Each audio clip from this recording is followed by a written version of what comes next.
Interesting about this American energy is, remember, Russia surrendered, right? Well, with Russia surrendering, guess what? That means it's the two democracies, England and France, Nick over here, against the Central Powers. Germany, Austria-Hungary, and the Ottoman Empire are all empires. They're not democracies. So this is the democracies against the empires. So Woodrow Wilson keys in on this. And he says things like, hey, we've got the new world going to save the old world. Just like the British gave birth to us and the French helped us become free, we're now going to go make sure they stay free. This is the war to make the world safe for democracy. The war to end all wars. This is it, and America will save it. So the Americans come over with this crusader mentality. We're coming over just in time. We'll save you. And even though it's not that there's a lot of them, that energy is contagious. The 15-year-old French boys who are in the foxholes and can't believe they're fighting in the foxholes, who are seeing more and more Germans come in every day, see this 24-year-old healthy American who's all excited to make a difference. And that's contagious. Yeah, all right, let's go, America. Yeah, vive la France, you're right. Vive the United States. Vive Wilson. And they get excited, and they start fighting harder and harder. And the Germans, even the ones who come from Russia, are like, screw this, man. And they throw their guns, and they walk home. Literally. They all do it almost on the same day.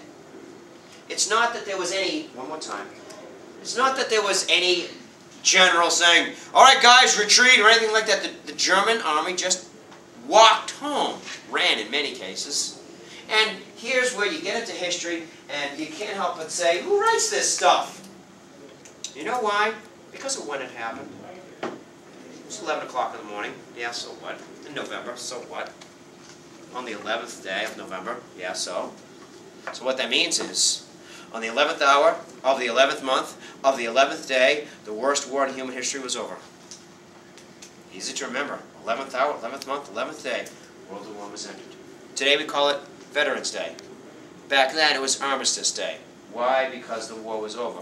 And armistice, just to make sure we understand this, is not an official ending of the war. And armistice means we're not going to fight today.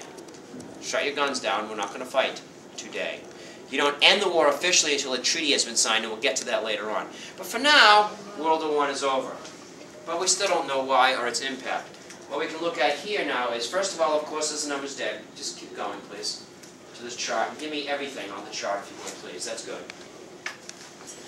And let's be blunt. These numbers mean nothing to you. Okay, so there were 9 million, and then there was 8 million here, and whatever. And gee, the United States doesn't really seem to have nearly as many as some of the others. That doesn't mean anything to you. The reason it doesn't mean anything to you is they're just numbers. What you need to understand is the impact these numbers had. What would it be like, ladies, to have nobody to marry? That the only people your age were cripples. And the only way you could get married is if you either married a kid or you married an older man, a much older man. Because the entire generation of Frenchmen, Englishmen, and Germans were all wiped out. There was nobody left. Literally. It was absolutely positively devastating to the Europeans. Their land, their people were so totally destroyed that the Europeans vowed, we are never going to let this happen again.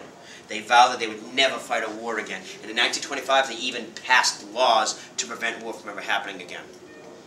That will help Adolf Hitler 20 years later, when Europeans remember how bad this one is and they vow to never have another one. So that's the impact of these numbers. That's why you need to understand it. One other thing that has to deal with Adolf Hitler is Turkey. What? Yes, Turkey. Let me show you the connection. It's not a direct connection, and don't overblow this connection.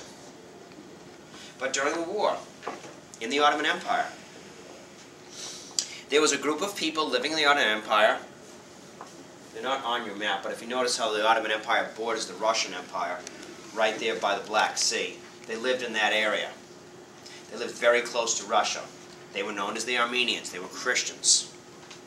The Turks didn't trust them. The Turks didn't like them. The Turks thought they were different.